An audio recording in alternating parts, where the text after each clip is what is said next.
Hi, welcome to El Vocero Hispano. Today I have US Representative Peter Meijer, who is currently representing the 3rd Congressional District. That includes cities like Battle Creek and Grand Rapids here locally.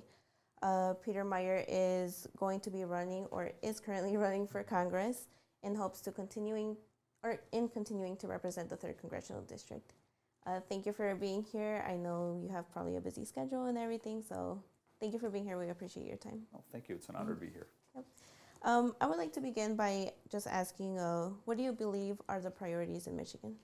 I think clearly for Michigan right now, it's focusing on our economic stability. I think we're seeing prices increase. We have seen inflation across the board, whether it's in the price of fuel, the price of housing, or even the price of groceries. I mean, all of these have been very challenging. We've seen our supply chains stretched to the limits. If you are a business owner, it's very hard to find folks who will come and work. So we need to be focusing on getting our economy back on track as we're dealing with hopefully the last bits of the coronavirus pandemic. Because without that, without the ability for somebody to find meaningful employment and be able to get an education, be able to find housing, that American dream just becomes out of reach. What do you think, as a representative in Congress, you could do for the state in the upcoming years? Our focus is really twofold. One is making sure that West Michiganders have access to federal programs, that if they have issues, whether it's with Social Security, with the Veterans Administration, with any other federal agency or federal program, that we're able to help them gain access to that resource. And if West Michigan is sending tax dollars to Washington, D.C., we need to make sure those are coming back into our community. So that's something that we have tried to lead from the front on returning federal dollars to the district. Yeah.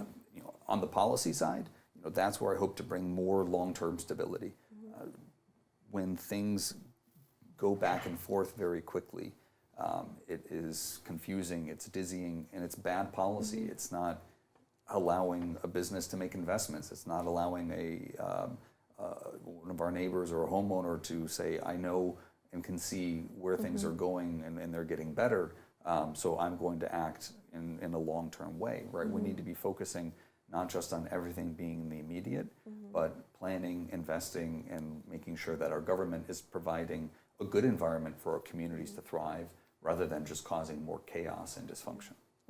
And you mentioned the pandemic, something that I think everybody has been affected by it one way or another. Do you think that the current governor has been handling it well, or? I was very critical and frustrated at some of the very early responses, and now it was a big unknown, right? We didn't know how, we knew that it was serious, we didn't know how serious, we didn't know how things were going to go through. I think I am always a bigger fan of government acting with a sense of humility, with being a little bit humble. And sometimes that means erring on the side of caution, but you also should try to be as minimally invasive as possible. I think we'll look back, and at least right now, and we don't have any good kind of rigorous studies, there have been a handful, on what reactions to the pandemic actually made an impact and made a big difference and what didn't. And I think right now we haven't seen strong evidence that lockdowns or some of those heavy-handed approaches, that those actually saved lives. And we're seeing also increases in mental health issues and depression and suicide among the young. I think the school shutdowns were one of the most misguided. I think some who did it were doing it with good intentions, but will have lasting negative consequences on the younger generation, despite, even at the time, our understanding that for those under the age of 18, coronavirus was less lethal or less dangerous than seasonal flu. Now, that is very different when you get into older populations. Over 65, it was thousands of times more deadly than the seasonal flu. But when we have a one-size-fits-all policy, you don't allow for communities to find what's best for them, and you wind up, frankly, being too harsh, too long, because if somebody says, what is the government going to do, they feel they have to do something rather than trying to educate, explain, and outline the limits of what government can do. Yeah, and it's something very difficult, I guess, because it's, like you mentioned, it's something very new. Nobody knew how to handle it or anything like that, so. And when things are new and when they're unknown, I give a lot more grace than when we already see what works and what doesn't, or have a better understanding, right? We should be adjusting our approach as time goes on, rather than staying on a very rigid course, right? I fly all the time. It's been interesting to watch the way that pilots have said, okay, listen, we know we all have to wear masks. We don't want to be doing it either. Hopefully it'll go away soon. Just kind of the patience wearing thin. Despite not really having any good evidence to back much of that up. And I have been a firm proponent of vaccinations. I tried to get it very early on so that I could show folks, hey, I'm willing to get this. Like, I think the data here, the evidence is very solid.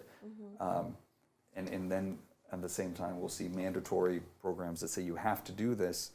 And I've seen more folks say, well, I'm not going, I was planning on it, but now if it's being mandatory, if you're making me do this, why should you be doing that with something that is that you say is good, right? That I should want to do this. So I've just been very frustrated how there hasn't been a sense of humility or understanding on the government's behalf. It's been, we're going to press this, rather than how do we have a trusting conversation? How do we explain what we know, what we don't know, and respect where people are coming from? I know that within the Hispanic community, there was a lot of people that kind of they weren't trusting the vaccine, so it was a little difficult to get them to understand or know what is being presented right now. So I know that that was one of the biggest difficulties within our community here. Well, and that relies on a sense of trust, and you build trust by being open and honest. And I have endless frustration with the way government handled so many parts of this, but anytime you give government power, you have to cross your fingers that that power will be used well. And again, if you want a traffic light replaced, much better to talk to your city commissioner or the city planning department or roads department, county roads department, than to go to Washington, D.C. If we have more policies being decided closer to where we live, that makes it far easier for us to change something that isn't working, and also to make sure that those policies are as responsive to the reality as possible.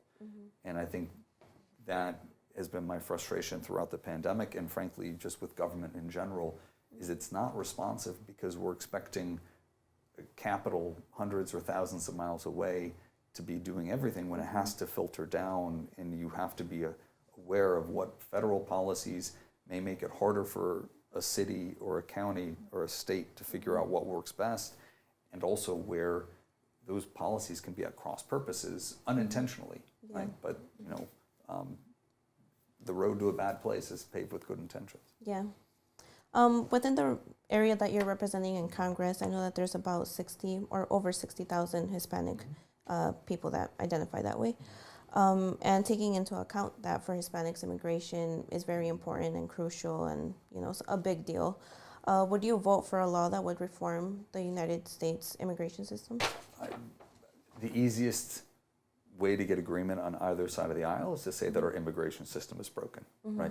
I don't think anyone thinks it works well. Now, folks may have different opinions of what the perfect should look like. I was an original co-sponsor of my colleague from Florida, Maria Salazar, her Dignity Act, which took elements of DACA reform. It took elements of kind of prior approaches to say, well, I guess you can break immigration into two broad chunks, right? One is how do we make sure we have a good legal immigration system? And then the other, how do you deal with folks who are here illegally? How do you deal with the undocumented population? And you have to treat both a little bit separately.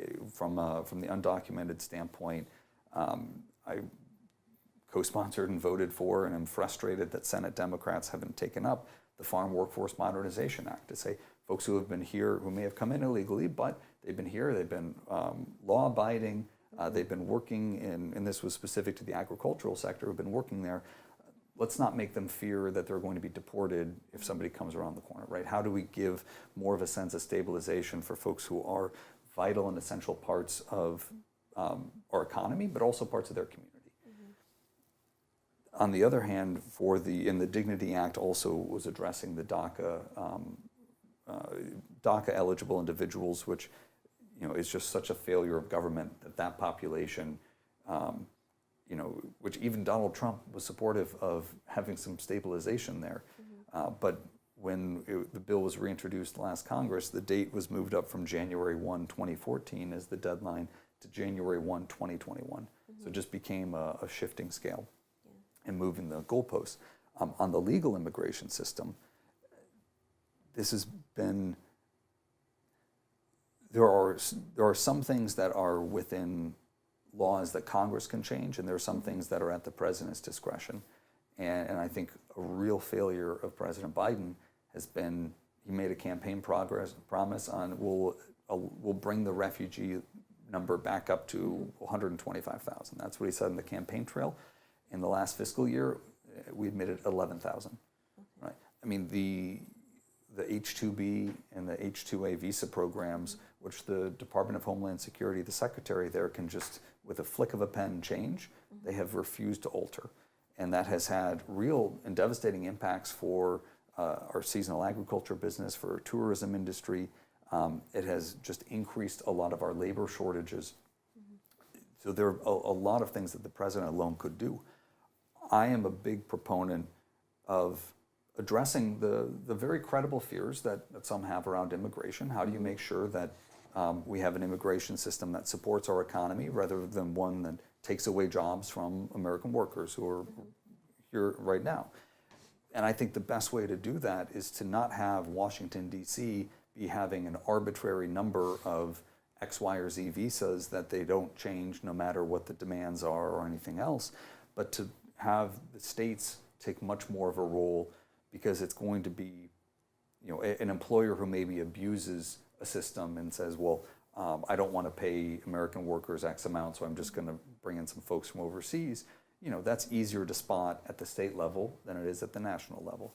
It's also a lot easier for an employer to say, we need to have folks coming in because I can't fill these jobs and I've made a very good faith effort. You can make that argument to your state legislature, your governor.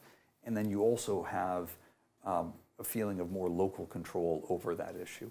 So I think we need to make sure that the federal government isn't getting in the way of how states could find a system that works for them. And then maybe that also includes, you have to have some limits, right? I think states can't determine citizenship. That's a federal responsibility, and maybe there's some caps at the state level so that it doesn't go completely bonkers. But if you had a state that sat there and said, we're confident that we have the housing for this community, we have folks who have been contributing and have been hardworking members of this community that their neighbors are vouching for and saying these people are important parts of our community. It shouldn't be the federal government coming in and saying, well, you didn't dot this piece of paperwork, so we're going to deport you, right? I mean, that does nobody any good. Do you think that DACA should become a law, kind of similar to like the DREAM Act that was proposed? I think for somebody who came here as a minor, and especially where this is the only country they've known, and it becomes a little bit dangerous when you move that date up, because then you kind of give that hope that someone can say, oh, great, let me try to get in under the future part of that program. Right? And this is where reforms to our legal immigration system and dealing with the undocumented population that's here right now, we have to be able to control what's happening along the southern border. I mean, I have been, the heartbreaking scenes that have been created there, and folks who are trying to seek a better life for themselves and their families. Right? I think nobody should be in a position to judge that. What we are allowing and encouraging by saying anybody who shows up will just kind of let you go, nobody crosses that border without paying off a cartel. Right? And those are $3,000 to $4,000 at a minimum per person. the narcos are making more money smuggling people right now than they are smuggling drugs. Like tens of billions of dollars annually. I think the estimate is now close to 48 billion, and about 25 of that is drugs. 26 of that is humans, and like 23 is drugs. I mean, it's incredible amounts. And that is having a destabilizing effect on the Northern Triangle countries, but on Central America more broadly, because you have more money going to criminal organizations. So that's very, very bad. At the same time, it's encouraging individuals to put themselves and their families at risk, because that's the only opportunity being presented. If you're a Mexican national and you want to apply to come to the US legally, the current wait time is over 120 years. Right? So our broken legal system is saying, but we're going to have this back door. Now we're going to keep you in a position where you're not really going to be able to work, not really going to be able to contribute. You're kind of shoved into an underground economy. So you're also more likely to get taken advantage of, or to have other bad practices, because then if you're here illegally, you're more fearful of going to the cops. Right? All of these things are being encouraged by both having essentially a very permissive border that we have very little control over, and a legal system that has been completely eroded and destroyed and is not able to be responsive to the ways that it needs to be. So when it comes to DACA, I've been very supportive of folks who came here prior to 2014.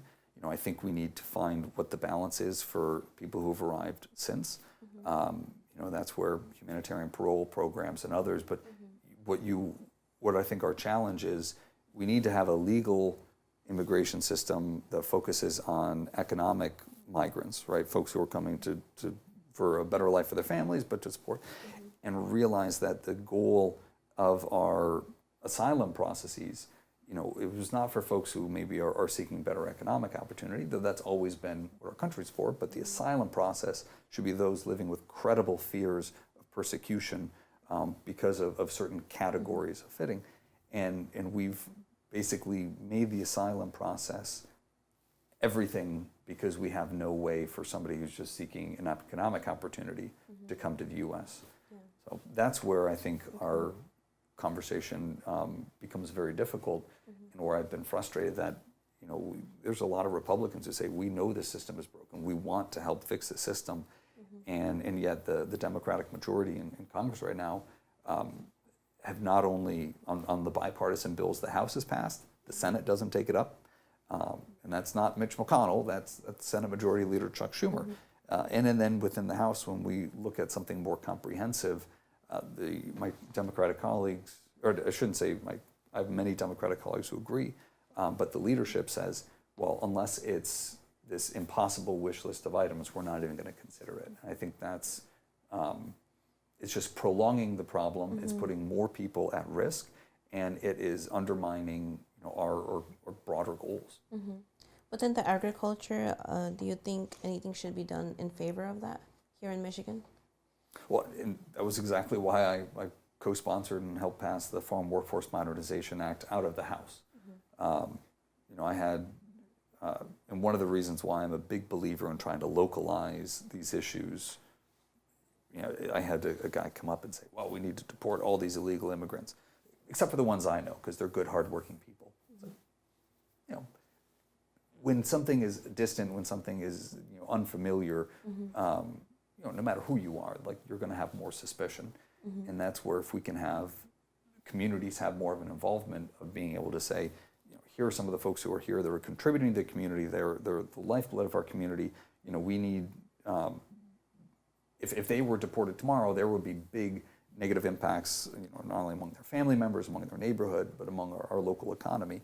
Be able to separate that from, here are the people who really shouldn't be here, and they're kind of taking advantage of a system that is, they're breaking the law and maybe getting a free pass here. They're not they're falling in with bad crowds, right? They're causing an issue in their community.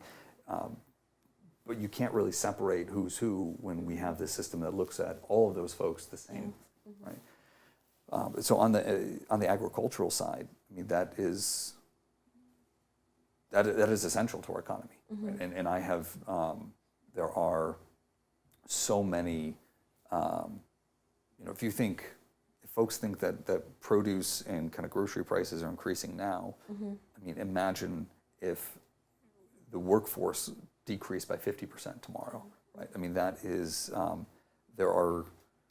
what this country has always had, and every generation that's come here has done this, is the first generation comes and they work their tail off, they do hard work, whether it's in the stories of Irish immigrants, of Italian immigrants.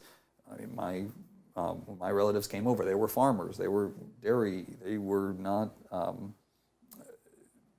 they did not come here and immediately get kind of good paying jobs. I mean, part of that is that sense of American hard work and tradition, and of kind of getting your place, and then moving on up so that your children and your children's children can have better futures and better opportunities. And I think we lose sight of that in so much of our conversations around these issues of making sure, the goal isn't that someone comes here and that's all they're ever going to do. It's that, you start climbing that ladder, you have opportunities for advancement that, maybe you didn't go to college, but now your children are able to go, and they're able to grow and contribute and be part of the American success story. Yeah. Yep. Would you favor laws that allow farmers to have more labor from migrant workers? I know, just like you mentioned, it is a huge impact that it has in our current economy right now. So, and you did mention that prices have already increased. So if they weren't here, I know that it would be probably worse. Oh yeah, and I know I know a landscaping company that for 20 years had the same group of folks that would come up seasonally from Mexico, all right visas, right documentation, right paperwork, everything. And this was during the Obama administration, that the Department of Labor changed how they rated, the program. And so they were getting the same kind of 20 visas. Again, these are folks who worked with them for decades. Those 20 visas went down to 2. Okay. They tried, and I think these were jobs paying $25 or $30 an hour, right? This is not, it's hard work, but it was well compensated. And they tried raising that salary to $50, tried raising the salary to $75, went to Chicago, went to Detroit, ultimately weren't able to find anybody who could work, who was willing to work, especially in a seasonal job, and the business shut down, and in 15, folks lost their jobs. Right? Like, that is a very broken system that we need to correct. Yeah. The Federal Reserve has already increased interest rates. Does that mean that serious economic problems are coming for the country? I think we hope not. We're dealing with the consequences of the Federal Reserve putting a lot of money into the economy through the quantitative easing that we did after the Great Recession. So we have that program that's coming to a close. We have the pandemic, which obviously was very disruptive, but we also had about a $1.5 trillion shortfall in gross domestic product because of the pandemic. It was a hit, but we countered that with about $6 to $7 trillion, and probably not done yet, of government money that was solely for the pandemic. So we spent about 4 times as much money to kind of fill that hole. And so that has helped spur inflation. And one way you try to tamp down on inflation is by raising interest rates, because interest rates, through that quantitative easing, they were kept very, very low for a long time. And in some parts of the world, they were actually negative, or the real interest rate was negative. In that mix, it's never popular to raise interest rates because it makes mortgage payments more expensive. It makes car loans, anything you're doing on credit that's assuming something in the future, those rates rise. But that's also really the only way, the only federal tool, or I should say the only tool the Federal Reserve has in order to reduce those rates and encourage folks to not spend now, but to delay some of that savings, to let the money in your checking, or money in a savings account to grow. So these are not easy questions. Yeah. I know there's some concern that raising interest rates may increase a recession. I think the goal of the Fed is, they don't want to have a recession, but they also want to make sure that inflation doesn't go off the charts, which we could control with less government spending to a degree, but some of that also is because of monetary policy that they're trying to adjust right now. To what extent do you think that the state of Michigan would be affected by inflation? We'll probably be impacted just about the same as the rest of the country. We're pretty well reflected. We're already seeing inflation, like I mentioned earlier, in fuel prices. We're seeing inflation in housing. And in each of these price increases, there's many different factors, but inflation, if you have a bunch of buckets and one is catching water leaking from a pipe, that pipe is leaking for a very specific reason. You have another bucket and it's overflow from your kitchen sink. Okay, well it's the kitchen sink is different than that pipe, right? You could have many different reasons why water's coming, but then if it's raining, the water is rising in all of those, right? And I think the inflation is really that water, the overall macroeconomic result of the inflation is that water rising in all of the buckets. And we can try to keep the water overflowing from the kitchen sink. And in this case, maybe it's fuel costs, maybe it's decreasing hostility to domestic oil and gas production. It is trying to tamp down on some of the policies that have made that more risky and that have driven price volatility.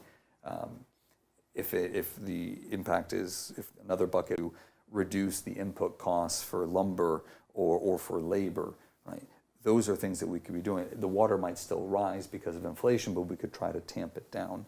And I think all of those essentially require government to take a step back.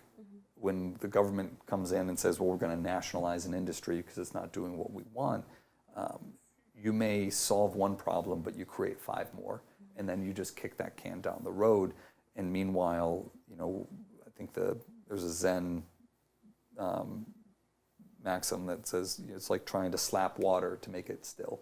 The more you slap, the choppier it's going to get, and that oftentimes is what government reaction to a financial crisis is we're only prolonging it by meddling rather than saying, what are the things we're doing right now that are making this worse, and let's stop doing those, let's take those back.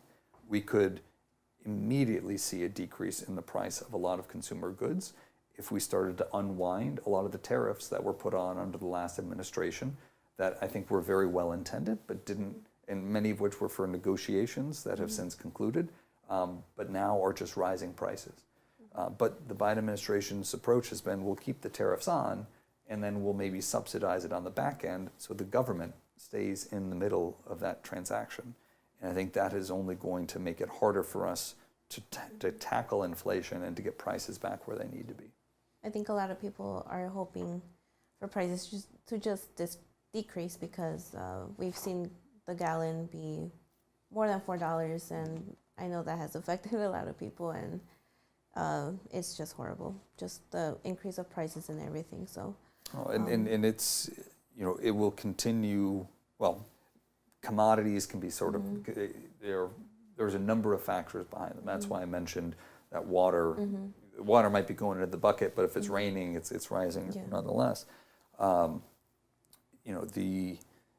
on all of those, the ability of the federal government by acting to control costs is almost negligible unless that action is removing what the government has been doing that's been helping keep those prices up. Within the Republican Party, I know that Justin Amash probably didn't have a good relationship with them.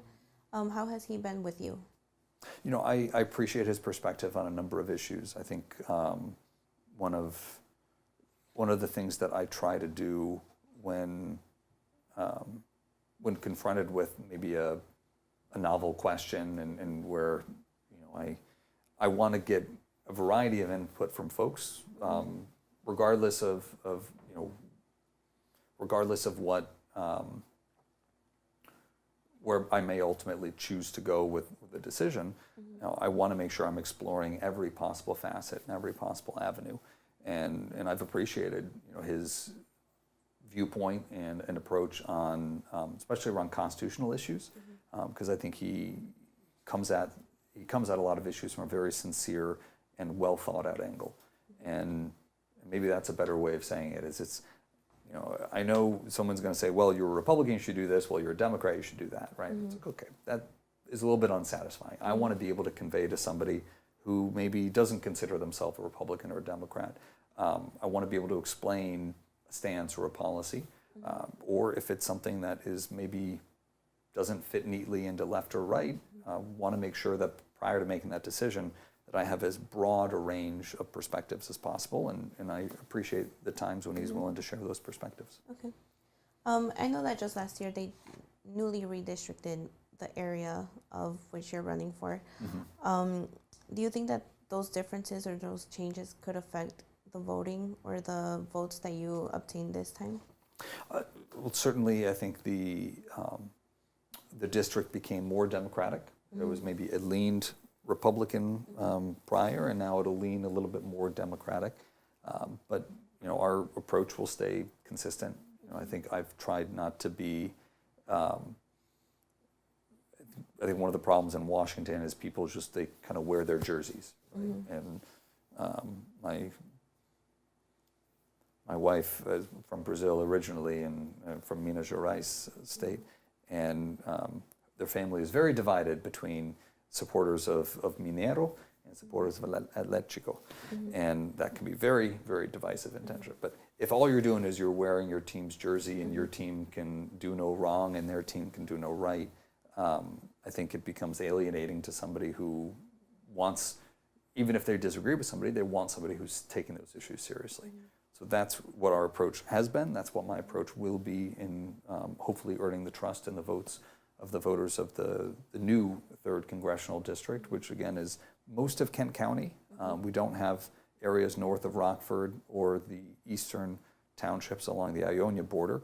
And then we have the northern half of Ottawa County and then southern Muskegon as well. But this new district is actually the most Hispanic district in the entire state of Michigan, which is, I think, surprises some because they don't appreciate how strong the Hispanic community is. But obviously it's something you know very well, how strong our West Michigan Hispanic community is. How would you approach that community now that that's like the largest population that there is here? You know, I think we engaged quite a bit with the Hispanic community last cycle. My wife, by being Brazilian, and our in-laws, I feel very, very good about our relationships in the Brazilian community in West Michigan. But I think a lot of it is engagement. Right? I'm not of the opinion that you look at certain groups and think there are only issues that this group cares about or that. Right? I mean, what have we talked about? We've talked about immigration. Immigration comes up no matter the form. That's a concern across the board. We've talked about inflation. We've talked about economic opportunity. Those are issues that cut across. So, you know, not pandering, not saying, you know, I'm going to treat this community like they're over here. All of our communities, whether it's the Hispanic community, the African American community, the Dutch community, right? All of these communities are part of the West Michigan community, and realizing that there are a lot of issues that cut across.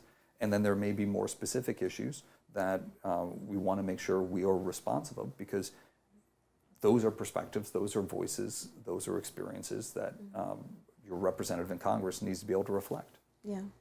Is there anything else that you would like to tell the community? I mean, lo siento que esta entrevista es en inglés, no español. Estudiaba español para 12 años, pero ahora mi español es mejor. Y mi portugués es muy mal. But you know, I really appreciate the opportunity to speak, and I hope to continue and be invited again in the future, because I'd love to.